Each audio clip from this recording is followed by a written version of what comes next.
Maaasahang public service, DZXL 558.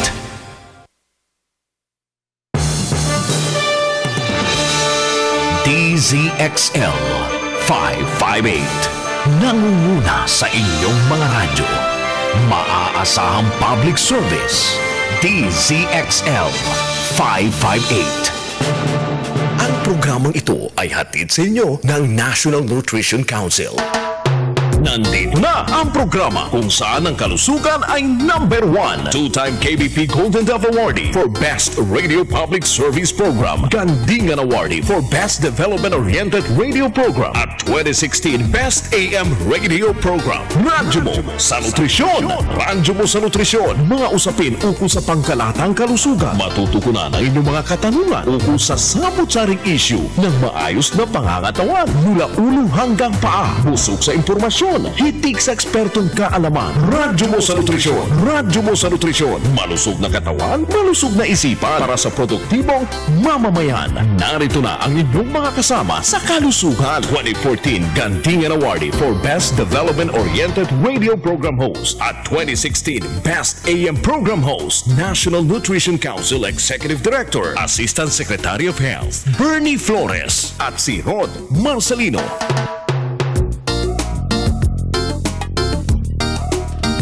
Mga kanutrisyon, alam nyo bang ang isang magsasaka at ang kanyang kalabaw ay kailangang maglakad po ng 60 hanggang 80 kilometro upang maararong isang ektaryang bukid palayan?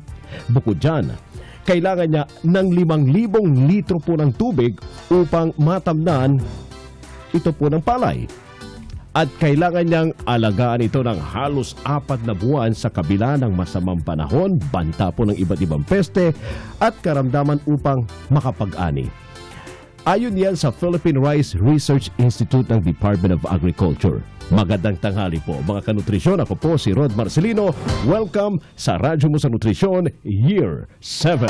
Malusog na katawan, nutrisyon ang kailangan. Malusog na isipan, nutrisyon ang kasagutan.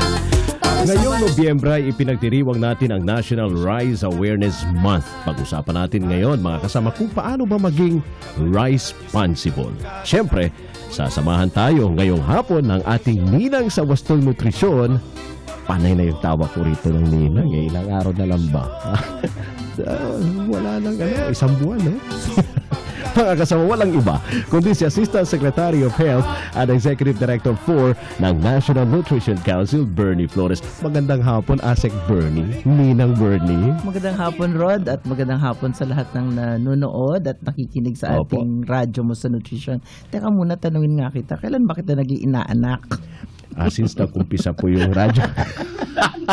Since nag-umpisa ang Radyo Mo sa Nutrition, alam na alam, bilang na bilang. Tapos namin na back-to-back event sa sa Cebu itong linggong ito. Naku, ang dami na akong bagong mga inaanak. Ang dami na po nagmamana. Ninang na rin ang aking tawag sa akin. Alam nila, ma'am Pag Pasko. Oo nga. Anyway, sabi ko nga sa kanila, hindi lang naman tuwing Pasko ako ninang. Tama. Oo. All year round ang ninang. Buong taon yan. Oo. Anyway, balik tayo sa ating usapan ngayon, Rod. Nabanggit mo kanina kung gaano kahirap ang pinagdadaanan ng ating mga magsasaka, lalo na magsasaka ng palay. Mabigyan lang tayo ng sapat na supply ng bigas. Ang nakalulungkot lang, ayon din sa Food and Nutrition Research Institute naman, ang bawat Pilipino pala ay nakapag-aaksaya ng halos 2 kutsarang kanin o 9 na gramo ng bigas araw-araw. Ito ay katumbas na ng pagkain ng 2.5 milyong Pilipino sa loob ng isang taon. 100 tayo, di ba? 100 million. 100 million. Bawat isa, tanggalin mo na yung mga sanggol. Pagka 2 kutsarang kanin araw-araw, 9 grams pala yun. Sipin mo na lang kung ano magiging epekto sa ating food supply, sa nutrisyon ng ating mga kababayan at sa ekonomiya ng buong bansa kung ang bawat Pilipino ay magiging rice-responsible naman. At yan nga, ma'am, ang isinusulong ng ating panauhin ngayong hapon at ng ahensya ng kanyang kinabibilangan. Okay, gawin muna nating mas exciting pang ating magiging talakayan kasama ang ating bisita. Wag muna ipakilala. Ngayon pa lang, di ba, meron kang gagawin Opo. Siyempre, ma'am, malapit na yung Pasko. Opo. Ngayon pa lang mga kasama, ibibigay na natin ang ating text question of the week contest. Opo. Pinapaaga natin yung pagbibigay ng tanong para at least, ngayon pa lang ma'am, may idea na sila. At saka makinig sila mas maigi. Talaga, opo. Okay. Ganun po kabait yung ninang natin. Sagutin lang po ninyo ang tanong na ito mamaya. Ano po yung 4 na K ng Be Responsible campaign? At oras na marinig ninyo o malaman mga kasama, ang sagot ay maaari na itong ipadala sa ganitong text format: full name, space, edad, space, eksaktong address, ilagay po ang street, barangay, bayan o lungsod at lalawigan at ito po'y isend sa 0908-579-6898. Isama na rin po sa dulo ng inyong text message ang paraan mga kanutrisyon kung paano nyo kami napapakinggan. Sa radyo po ba? Sa Ustream gamit po ma'am ang kanilang internet, sa radio app ng inyong pong cellphone, sa Facebook Live o sa Signal TV. Yan, siguro marami nang makikinig lalo. Oo. So, para umpisa ng ating talakayan, pinakikilala ko po ang ating panauhin. Wala pong iba kundi si Miss Hazel V. Antonio ng Philippine Rice Research Institute at siya naman po rin ang direktor ng Be Responsible Program ng Department of Agriculture. Magandang tanghali po, Miss Hazel Antonio, at welcome po dito sa Radyo Mo sa Nutrisyon. Magandang tanghali po sa lahat na nakikinig ngayon. And of course, sa ating ninang daw ni Sir Rod. Pwede din bang ninang ko na din? Si Asik Bernie and Sir Rod. Walang problema. Ayan, dumami na talaga. Welcome lahat na gusto maging inaanak ko. Lahat, pati yung nasa mga inaanak yan ni Ma'am Bernie. Alright, Miss Hazel, diretso na tayo sa ating talakayan kasi ito'y napakahalaga, no, para sa bawat Pilipino. Kasi ngayon, siguro karamihan nasa hapagkainan. Oo, kumakain na. Kumakain habang nakikinig sa atin. Pero pag-usapan muna natin tungkol po sa madalas naming naririnig itong Philippine Rice Research Institute of PhilRice, ma'am. Ano po ba yung PhilRice at ano po yung tungkulin ng ahensya ito, ma'am? Ang PhilRice po ay isang ahensya under the Department of Agriculture. Ang main role niya talaga ay mag-research para makapag-create ng technologies at mga systems para matulungan ng ating mga farmers na ma-improve ang kanilang productivity at ang kanilang income, and of course to help achieve rice self-sufficiency. So paano po yung ginagawa, Miss research nasa laboratory lang ba? Yes po, kami po yung nagde-develop ng mga high-yielding varieties, ng mga flood-prone, yung mga drought-prone na varieties, and of course, yung pong mga organic fertilizers, sine-check namin kung ano ba yung magiging impact noon dun sa mga plants. And yun, yung mga machines or mga facilities para ma-improve ang ating farming dito sa Pilipinas. Saan kayo nakalocate ang inyong opisina? Ang central office po namin ay nasa Nueva Ecija, but we have other branches. Meron po sa Bicol, meron sa Agusan, meron sa Midsayap, meron sa Isabela. We have one in station in Bukidnon, and we also have one in Samar and Marinduque now. Yung Midsayap, Cotabato yun, ano? Yes po. Tapos meron din sa saan pa yung iba? Negros din po. Oo. Ayan, Oo. Isabela. Okay, so kung hindi naman sila kailangan pumunta sa Nueva Ecija, pwede silang pumunta dito sa mga satellite offices ninyo. Yes po. And if kumpleto rin yung services dito sa mga regional offices? Kumpleto naman po.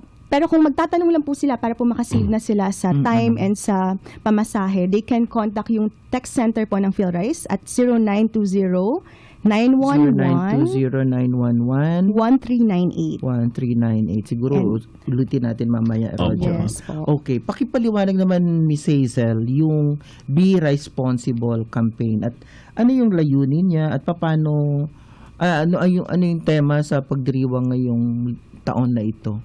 Ang Be Responsible campaign po ay nagsimula noong 2014, and this is a program under the Department of Agriculture. Ang PhilRice po ay secretariat lang nitong programa. And this year, during the celebration of the National Rice Awareness Month, ang theme po na sinusulong natin ay #Brown for Good Challenge Accepted. Ulit, ma'am? #Brown for Good Challenge Accepted. For as in for? For, yes po. Numero 4 Yes. for good. Tapos Challenge accepted. Challenge accepted. Haba. Colon. Mahaba. Yes po, mahaba. Eto. Tapos may colon pa. Yes po. We do for Accepted. goodness Ipakita ka natin by yan. Ano ulit after colon? Ano? we do for goodness by eating brown rice. We do for goodness by eating brown rice. Yes. Buti na lang hindi ang tanong natin. baka walang manalo. Alas 12, alauna na, hindi pa pumapasok ang mga sagot. Wala pang sumasagot. Ma'am, masyadong mahaba. Mahaba po Oo, ba? di ba? No, Yes, Rod? ma'am. Oh, my hashtag. Pero anyway, so ulitin natin, hashtag brown for Yes. hindi FOR. Number kundi 4. Number 4, brown for good. Challenge accepted. We do for goodness By eating brown by rice. eating brown rice. Sana tinagalog nyo rin Pilipino. Mas lalo nga lang pong hahaba. Pero oo nga po, gusto sana namin Tagalogin. Oo, kaya Bisayain pag nandun ka sa Bacolod. Pwede naman pong i-translate. Ayun. So, yung goal po talaga ng campaign is to enjoin every Filipino or anyayahan bawat Pilipino na maging parte ng rice self-sufficiency ng Pilipinas. Kasi hindi lang po ito dapat nakadepende sa ating mga magsasaka. Kasi bilang consumer, lahat po tayo ay may magagawa. Okay. Upang maging responsible po, Ma'am Hazel, meron pong 4 na K na dapat gawin. Pag-usapan po muna natin ang unang K. Yung sinasabi niya na to, konting-konting na lang. Konting-konting kanin muna para walang tira. Ano po ba yung maipapayo ninyo upang maiwasan yung pag-aaksaya ng bigas at kanin? Ayan. Unang-una po, Tayo pa naman talaga pag kumakain ng Unli unli. Oo, so wag na yung unli. Bundok-bundok sa plato. Ulitin natin yung unang cake. Konting-konting kanin muna para walang tira. yes po, yung wag sanang maging takaw mata kasi ang mga Pilipino minsan takaw mata, parang feeling nila mauubos nila yun pero hindi naman. So ang in-encourage talaga namin na sana kumuha sila ng konti muna tapos balik na lang sila kapag gusto pa nila. And Kuha na lang ulit dun sa Yes plato, po. sa bandehado. And Kung kulang pa. Yes po. Kung pwede rin na yung mag-half cup muna kasi marami na po talaga ng mga cities and municipalities na nag-o-offer, meron silang policy na nag-encourage sa food establishments na mag-offer ng half cup. So para po kung hindi mo kayang umubos ng 1 cup, pwede kang umorder ng half or 1 and a half. Yung pong mga gano'n na denomination para at least ma-minimize yung wastage. Ito yung mag-a-address dun sa pinag-usapan natin kanina, Rod, na mataas ang wastage. Yung plate waste. Hindi na lang, kasi may 15 to 30% ng nawawala dun sa farm. Yes po. Sa palay pa lang. Yeah. Oo. Kasi marami, di ba, nakabilad pa rin sa highway. Opo. Ang dami tayong maya sa Pilipinas. Kaya tumataba ang maya pagka dahil Pag doon na lang alalaan kumakain. Oo. Anyway, 15 to 30% yan. Pagdating dun sa Sa plato. naluto na sa plato, ito pa, takaw mata, ganyan, Yes sabi po. ni Miss Hazel. Tsaka yung iba po So, napapanis naiiwanan. din. Oo, So naiiwanan. from harvest may Oo, wasting hanggang of- table. hanggang May table. wasting. Yes Oo. po. So, ayun. malaki, 'di ba? Sabi natin kanina, malaki 'yan in terms of pesos lost. Yes po, around 7.5 billion pesos nung pong kinompute namin noong 2008 nung lumabas yung FNRI study. So that's 7 quite a lot. 0.5 billion po. You see. So medyo malaki po siya talaga. So yun din po, sana yung mga consumers natin or tayo din, wag tayong magsaing ng sobra-sobra para hindi po napapanis yung nasa bahay natin. Yung saing na sobra para sa sinangag kinabukasan yan. Pag plano mo ay Magsinangag. tutuyo ka kinabukasan, dadagdagan mo yung ganun yun.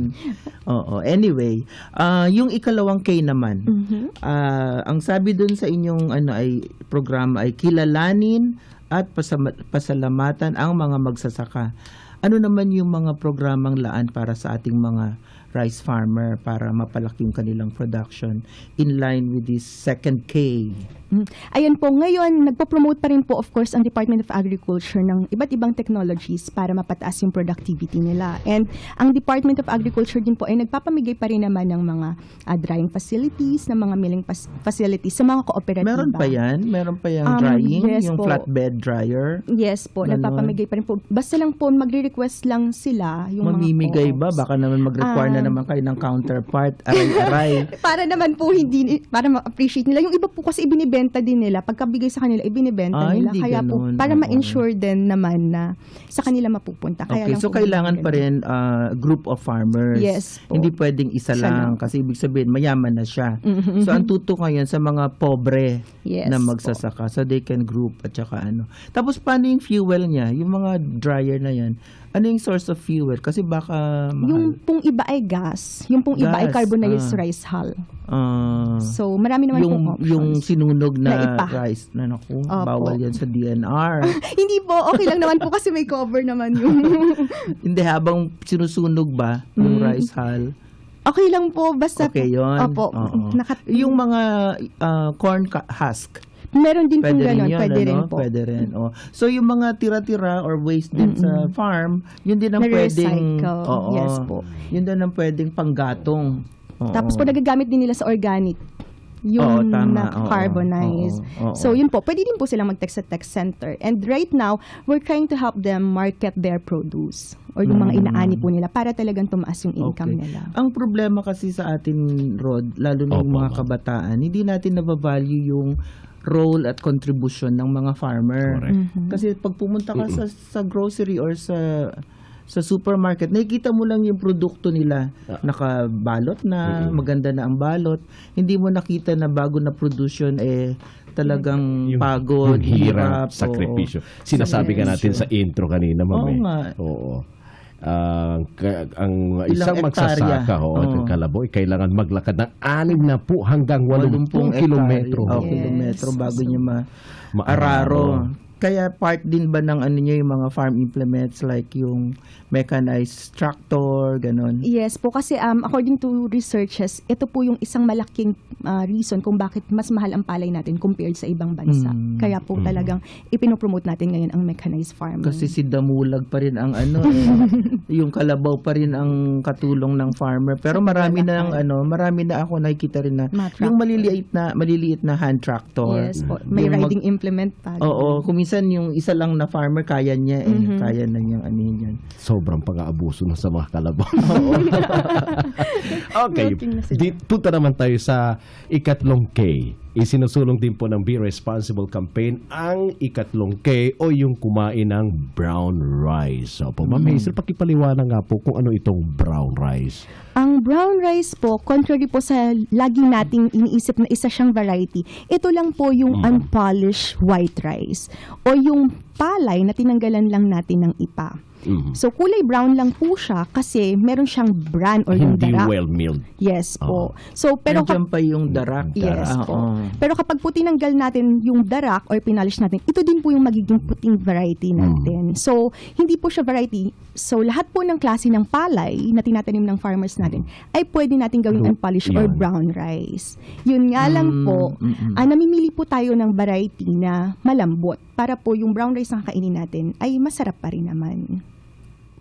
Pero yung mas karamihan ng mga Pilipino, pinipili yung puti, no? Oo, kaya Kaysa sa kailangan brown. nating palitan yung Yung pananaw at na. saka behavior na yon. Kasi ano ba yung makukuha naman, Miss Hazel? Ano ba makukuha sa brown rice? Bakit nyo pinupush itong brown rice? Ang brown rice po kasi ay mas maraming vitamins and minerals. Marami siyang B vitamins, antioxidants, mas mataas ang protein niya. Tapos marami din siyang fiber. And according to researches, here and abroad, sinasabi po na ang brown rice ay makakatulong para maiwasan mo ang colon cancer, ang cardiovascular diseases, and ang common dito sa Pilipinas, ang diabetes. Kasi po ang brown rice ay merong low glycemic index. So, matagal po siyang ma-convert into blood sugar. Kaya po, yung mga doktor, inire-recommend siya sa mga diabetic patient or yung mga may risk sa pagkakaroon ng type 2 diabetes specifically. Ng brown rice instead ng white rice. Yes po. Lalo na po, mabilis din siyang makabusog. So, instead na maraming kakainin na rice, konti na lang yung kakainin nila. Kasi yung brown rice meron pa siya ng fat dun sa bran. Opo. Yung sa bran or sa darak na sinasabi natin, dun nakalagay yung fat. Fat.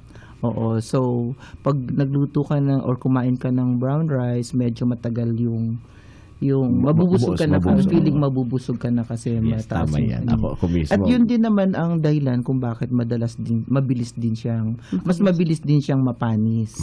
Oo, yung brown rice. Kaya tama rin yung sabi kanina na konti-konti lang para hindi matapon or walang Masayang. food waste o hindi masayang at saka makain mo lang yung enough. Ang balikan ko lang yung glycemic index na minention ni Miss Hazel kanina. Yung brown rice kasi nasa category ng medium glycemic. Hindi pa siya talaga yung low. Yung low yung mga kamote. Yan, yung mais, kaya si Pacquiao, di ba, ang Mais. sinabi niya mais ang Mais ano niya. Kasi talaga. matagal daw siyang busog Yes, pagka kumain siya nun. Yun yung mga attributes ng low glycemic index na foods. Ito kasi yung conversion rate or measure kung paano kabilis magtaas ng blood sugar yung particular food. So, ang pinakamababang glycemic index ay kamote, oatmeal. Yes Oo. po, yung mga Tapos nasa gitnang kategorya yung ating brown rice. At pinakamataas naman, ibig sabihin, mabilis ma-convert into sugar yung mga White rice. white bread, white White rice. rice. Oo, ganun. Yun. So, mas maganda kung mas mabagal siyang ma-convert. Kaya yung Oo. mga diabetic dyan, brown rice na yung kanilang kakainin. Yes po. Okay, so siguro at this time pwede na tayong dumako sa ating word for the week Opo. at ito nga yung tampo kanina pa yung salitang or phrase na rice wastage. Ito yung pag-aksaya ng bigas at kanin bunsod ng pagkasira, pagtitira sa pinggan at hindi paggamit dito bilang pagkain. Gaya ng nabanggit ko kanina, ang bawat Pilipino ay mayroong rice wastage na 2 kutsarang kanin or 9 gramong bigas araw-araw. Kung susumahin ito ay katumbas na ng 12% ng inaangkat nating bigas at nagkakahalaga ng mahigit 7,000 bilyong piso. 7 bilyong piso. Yan. Upang makamit natin ang 100% rate sa ating food security mula sa 97% rate nito sa kasalukuyan, kailangan po tayong makibahagi. Ang bawat isa sa atin makibahagi na pababain at tuluyang iwasan ang rice wastage. At kung may nais po kayong itanong mga kasama o isang guni tungkol sa ating paksa ngayon, abay mag-text lang po sa 0921-431-1044 sa mga naka-smart po yan at 0927-650-6795 para naman po yan sa mga Globe subscribers. Maaari nyo rin po kaming tawagan sa aming landline sa 882-2374. Nakahanda po ang ating panauhin na sagutin ang inyo pong mga tanong. Ipaalala lang po namin muli ang text question of the week para magkaroon po kayo ng pagkakataon manalo ng house and lot. Hindi, 200 pisong cellphone. Hindi ako ganun kayaman, Rod. Sabi ni Ma'am, nako. Okay, ang tanong po mga kanutrisyon, ano yung 4 na K Yun. ng Be Responsible campaign? Natapos na natin 3, ha? Opo, isa na lang. Isa na lang. So, ipadala mga kasama. Kaya wag nyo pong ha, palitan yung piitan ninyo kasi may isa pa para makumpleto yung 4 mga kasama. At ipadala po ito ang inyong sagot sa ganitong format: full name, space, edad, space, eksaktong address, ilagay po ang street, barangay, bayan o lungsod at lalawigan at syempre ang inyong sagot at isend po ito sa 0908-579-6898. Huwag niyo pong kalimutan isama din po sa dulo ng inyong text sa message ang paraan kung paano niyo po kami napapakinggan sa radyo po ba, sa Ustream gamit ang internet, sa radio app po ng inyong cellphone at sa Facebook Live o sa Signal TV. Mas malalim na talakayan pa po tungkol sa pagiging responsible ang naghihintay mamaya. Kasama pa rin ang ating bisita na si Miss Hazel V. Antonio. Kaya mga kasama, huwag ho kayong aalis. Magbabalik po ang Radyo Mo sa Nutrisyon Year 7. Radyo mo sa nutrisyon. Ang kampiyon ng 10 Commandments, Mang Moy! Commandment number 4. Kumain ng isda, karne at ibang pagkain may protina. Ikaw, Elmer, anong alam mo may protina? Mga paborito ko, manok, itlog, tokwa, Ano pa? ang mga butong gulay tulad ng Alam ko na! Sitaw, bataw, patani!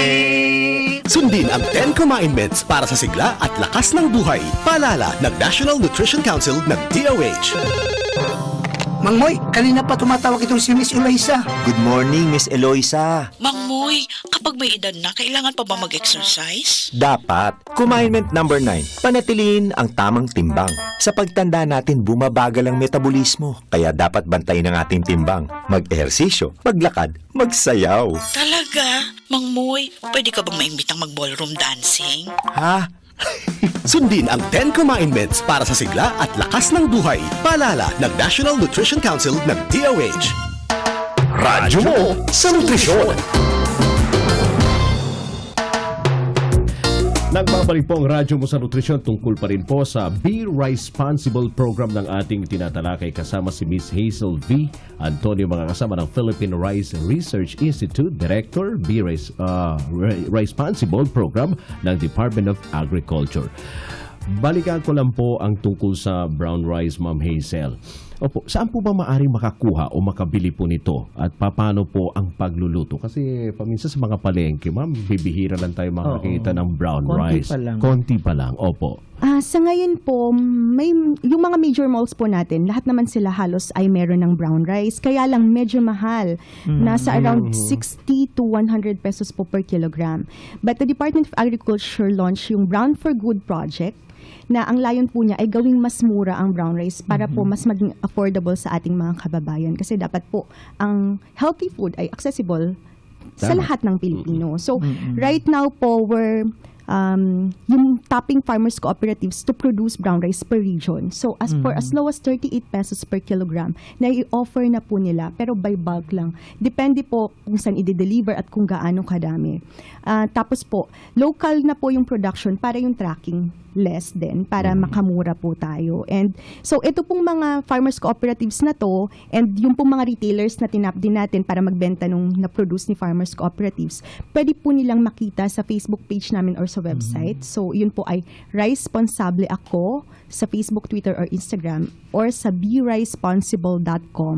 Nandoon po sa section ng downloads para po magka-access sila. Nandoon po yung telephone number and yung mga email addresses ng mga cooperatives and retailers. So, bale sa isang region, mga average ilan yung mga retailers? Meron kang ideas? Meron pong mga 10. Mga 5 to 10 sa main city pa lang po sila Sa main ngayon city, nagbebenta. nagbebenta. Pero yung co-op po nagde-deliver na po sila sa iba't ibang offices doon sa region. Doon sa regional center yan. So, yung mga probinsya, meron ba bawat isang probinsya? Wala pa po kasi we're trying to create the market now para po magkaroon na rin siya per province. Tapos sa ngayon po, dahil hindi pa po lahat ng milling facilities natin ay capable na mag-produce ng efficient ng brown rice. Kaya po, piling-pili pa lang na cooperatives yung pwede. Pero po pag tumaas na yung demand, of course, DA would install additional. Okay. Bukod sa brown rice, sinusulong din ng PhilRice at ng Department of Agriculture yung pagkain ng mga kakaibang kanin ang tawag nyo, kakaibang kanin. Yun po yung pang-apat na K, ha? Yung mga gustong tumututok dyan. Yun po ang pang-apat na K ng Responsible Campaign.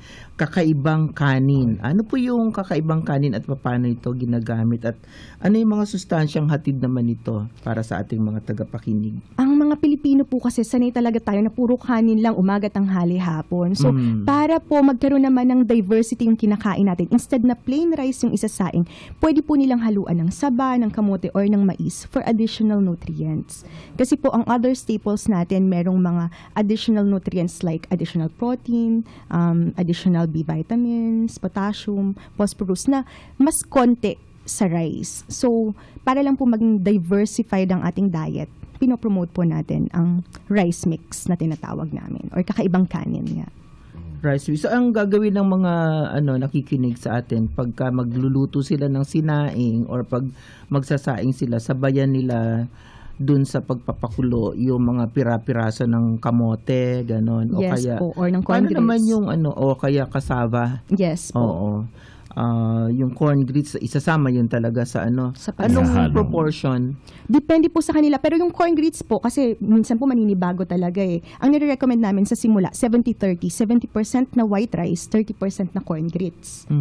Para po, ayun nga, bumaba yung glycemic index ng kakainin mo, tapos may additional nutrients ka pa na makukuha. Pero yung rice mix or kakaibang kanin, nire-recommend nyo yun kahit na brown rice na ang kinakain o hindi? Nire-recommend din po namin. Actually, mas nire-recommend nga namin na gawing brown rice yung gamitin nila, nahahaluan ng corn grits or ng kamote or ng adlay. Kasi nagdadagdag din po ng Technicolor na yung flavor. aking kanin. Pero sobrang sustansya na niya.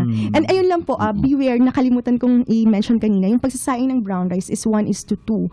1 cup of brown rice to 2 cups of water. Mas matakaw siya sa Tubig. tubig. Oo, Yes. oo. Kasi medyo matigas to. Oo. Oo. Ano naman po yung mga programa at gawain ngayon ng National Rice Awareness, ngayong National Rice Awareness Month, Month. Ayun nga po, dahil ang team natin ngayon ay #Brown for Good Challenge accepted. Sinusulong po natin yung Brown for Good Challenge. Isa po itong social media campaign na naglalayong i-promote yung 4 na goodness ng brown rice sa lahat ng Pilipino. So, yun po, pinopromote niya yung bukod sa mabuti ito sa ating kalusugan, makakatulong ito sa ating mga farmers kasi po, ina-assist natin sila na maibenta yung products nila directly sa food establishments and sa retailers. Tapos makakatulong din po sa ating bansa dahil ang milling recovery po ng brown rice ay 10% higher compared sa white rice. So kung po imimil natin lahat ng palay natin sa Pilipinas, for example, into brown rice, magkakaroon tayo ng additional 10% na volume which could help achieve rice self-sufficiency. And of course, makakatulong din po ito sa ating less fortunate Filipinos kasi po, every time nasasali sila sa Brown for Good Challenge, makakapagpakain po sila ng Pilipino sa charities nationwide. Ayun, eto yun. Oo. Oo, sige. Okay. So, anong ulit yung pagka kumain ka ng brown rice, ano yung parang contribution ng kumakain, Miss Hazel? Una po, mapapabuti nila yung health nila. Second, makakatulong sila sa ating mga farmers. Tapos makakatulong sila sa ating bansa na maging rice self-sufficient. And lastly, makakapagpakain sila sa ating less fortunate Filipinos na nasa charities. So, paano yung mechanics noong pagpapakain ng para po sumali dun sa Ayun, so para po mag-join dun sa challenge, una lang po, of course, kakain sila ng brown rice. Tapos tuwing kakain po sila, pipicturean nila yung meal nila, ipopost nila sa Facebook, sa Twitter, or sa Instagram. Tapos lalagyan nila ng caption ng #BrownForGood, kung nasa ang rehiyon po sila. And then, itatag po nila yung friends nila na gawin din yung kanilang ginawa. So parang i-challenge nila para po dumami yung kumakain ng brown rice. And of course, every time po nagagawin nila yon, bibilangan po namin yung hashtag na Brown for Good at kung ilan din po yung nandoon sa region na itinag nila. And tutumbasan po ng Department of Agriculture yon ng 1 cup of brown rice donated to charities nationwide. So, every time kakain sila, makakapagpakain din sila ng isang tao. Tutumbasan. Sa pero kayo ang magdi-decide sino yung institution na yon. Yes kayo po. ang pumili kung... Yes po. Ang pagpili po ng mga charities ay depende po sa DA Regional Office. Pero ang pinipili po namin yung mga partners ng DSWD. Halimbawa po yung mga abandoned children or yung mga kinukup na po nila. Yung mga na-exploit ng mga women. Yung mga home for the aged. So, yun po yung mga examples. Okay. Sige. Pati matatanda yata, di ba? Yes po. Nagdo-donate po talaga kami kasi mabuti sa kanila ang brown rice. Okay. So Rod, bilang recap ng ating talakayan ngayong hapon, pinag-usapan natin ang Be Responsible program na isinusulong ng ating pamahalaan sa pangunguna ng Department of Agriculture at iba't ibang ahensya gaya ng PhilRice. Layunin nito ang pagkakaroon ng ating bansa ng sapat na supply ng bigas. Alam mo naman hanggang ngayon, rice eating. Staple pa rin natin ay bigas. Kaya naman ang Be Responsible campaign ay may 4 na K. Una, konting kanin para walang tira. Pangalawa, kilalanin at pasalamatan ang ating mga magsasaka. Pangatlo, kumain ng brown rice. At pang-4, kakaibang kanin o pagkain ng mga pamalit sa kanin tulad ng kamote, mais, kasaba at itong ang huling pinopromote ng DA ay yung adlay. At mga kasama, pinasasalamatan po namin ang pagbisita ng ating resource person na si Ms. Hazel V. Antonio ng Philippine Rice Research Institute Director, Be Responsible Program ng Department of Agriculture. Maraming salamat po. May isang request lang po kami ni ASEC. Okay, wala na. Alright, yung parting words po ni Ma'am Hazel para sa ating mga tagapakinig para maging responsible po tayong lahat. Ayon, gaya nga po ng palagi kong sinasabi, sana po bawat Pilipino ay maging responsable at tumulong sa pag-achieve ng rice self-sufficiency. So, simple lang naman po talaga, wag lang tayo magsayang ng kanin. Pasalamatan natin ang ating mga magsasaka, kumain tayo ng mas healthy na pagkain. And of course, kumain tayo ng brown rice at mag-join tayo dun sa #BrownForGood Challenge. Para po, hindi lang tayo magiging healthy, magiging rice self-sufficient pa tayo. O sige, meron pa tayo, Rod, ng konting time siguro. Opo. Yung kaninang sabi mo na gagawin sana natin, i-request natin ng ating mga ating mga suki. Alright. wala na naman kasi ito na ang ating nandiyan na nanalo. Okay. Sana kasi meron kaming ipapagawa on air, yung Panatang Makapalay, kaya lang kulang na po yung oras. Hanapin na lang natin, Rod, ng another time later, another episode siguro. Pwede pa rin yan. Pero maganda sana to, no? Panatang Makapalay. Oo, pero alamin na lang natin ngayon ang 10 maswerteng nanalo ng tig 200 pisong load sa ating text question of the week. Medyo challenging nga lang. Ano yung 4 na K ng Be Responsible campaign? Oh, pero ang ganda. Ang ganda. Kompleto. Ay, walang ano. Sige. Wala. Okay, eto na mga kasama. Yung hinahanap natin dito, dapat may taga Visayas, taga Luzon, taga Mindanao. Oo. So eto, alamin natin. Yung unang winner ay mula sa, ito'y taga Quezon City lamang. Barangay 139, Balintawak, Quezon City. 14 years old, nakikinig siya ngayon sa ating programa. Opo. Sa Meron radyo. ka ng cellphone, Iho? Oo, may cellphone na to. Iha, ma'am. Iha. Sa radyo daw siya nakikinig sa atin. Queenie Corriales, 14 years old. Congratulations, Ineng. Sa radyo. Sa radyo po siya. Yung pangalawa naman ay 43 years old. Sa radyo din siya nakikinig sa atin ngayon. From Bambang, Gasan, Marinduque. Jennifer Lustre. Yung pangatlo ay 31 years old. Sa radio din po siya nakikinig, ma'am. From Partida Pulong Buhangin, Santa Maria, Bulacan. Maylin Espiritu, 31 years old again. Pang-apat ay mula naman sa Crystal Airville, Amber Street, B5, Barangay San Francisco, General Trias, Cavite. Sa radyo din siya nakikinig. 68 years old, Renato De Ramos. Yung panglima naman, ma'am, ay galing naman sa Calapan City, Oriental, Mindoro. 47, Erlinda Val. Yung pang-anim ay galing naman sa Bulacan, Gideon Villanueva, 62, FB Live. May FB? Oo, FB Live tayo. Opo, si 62 years old, no? May FB account siya. Teki si Kuya. Teki si Lolo. Kuya lang. Kuya lang. Walang lolo dito. Correct, kuya lang, kuya po. Yung pang-pito ay mula sa Binalonan, Pangasinan. 27, Tayan, Datu. Sa radyo din siya nakikinig, ma'am. Yung pang-8, Sampaloc, Tanay, Rizal. 39, sa radyo siya nakikinig. Lorena Vitug. Yung siyam ay mula naman sa Malinaw, Albay, 36 years old. Radio, Ray Canyaleta. At yung 10 ay mula po sa Mabini, Batangas, 52, Lorna Borromeo. Sa radyo din po siya nakikinig sa atin. Talong-talo. Puro babae. 7-3, babae. Congratulations po sa inyong lahat. At least, may mga sumali pa ring lalaki. Ngayong nalalapit mga kasama, ang Pasko at Bagong Taon, abay may magandang balitang ating ninang sa Wastong Nutrisyon. Wow, ngayon ko sasabihin para isang buwan. Oo, sa darating pong Disyembre, 2 weeks from now, mamimigay po ng ako ba?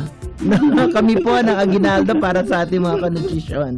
na walang sawang tumututok sa ating mga talakayan tuwing Sabado. Nako, ano kaya ang regalo yan ni Ninang? Mga kasama Ninang Bernie, abangan po ninyo yan, ha? Ngayong Disyembre, dito lang yan sa Radyo Mo sa Nutrisyon, Year 7. Ay, patikim lang pala yun. Patikim lang Oo. Patikim pa lang yun, ma'am. Opo, yan po ang Oo. kabuuan ng ating talakayan dito sa Radyo Mo sa Nutrisyon. Naway, nabusog na naman namin kayo ng mga kaalaman tungkol sa kalusugan at tamang nutrisyon. At kung may mga nais pa po kayong isang guni, mga kasama, mag-text lang po sa 0908-579-6898. Kahit tapos na po ang aming programa, ay sasagutin pa rin ito ni Ms. Hazel V. Antonio sa pamamagitan ng aming production team. Sapagkat ito po ang tunay na serbisyong publiko ng Radyo Mo sa Nutrisyon. Magsasama-sama po tayong muli sa isa na namang masustansyang talakayan sa susunod na Sabado, ganap na alas 12:30 ng tanghali dito sa Radyo Mo sa Nutrisyon, DZXL 558. Tandaan, dito po sa Radyo Mo sa Nutrisyon, bubusugin namin kayo sa impormasyon. At sisiksikin namin kayo ng mga tip tungkol sa tamang nutrisyon. At tutulungan namin kayong iwaksi, mga kanutrisyon, ang mga maling gawaing kumukontra sa pagkamit natin ng mabuting kalusugan. Wastong nutrisyon, impormasyon. Solusyon, positibong aksyon. Tandaan lamang po, malusog na katawan, malusog na isipan, para sa malusog na mamayan. Ako po ang inyong lingkod, Assistant Secretary of Health at Executive Director ng National Nutrition Council, si Bernie Flores. At ako naman po si Rod Marcelino. Kami po inyong kabalikat sa kalusugan at wastong nutrisyon. Sabayin niyo kami, Ma'am Hazel, dito sa Radyo Mo sa Nutrisyon, Year 7! Malusog na katawan, nutrisyon ang kailangan. Malusog na isipan, nutrisyon Ang programang ito ay inihatid sa inyo ng National Nutrition Council.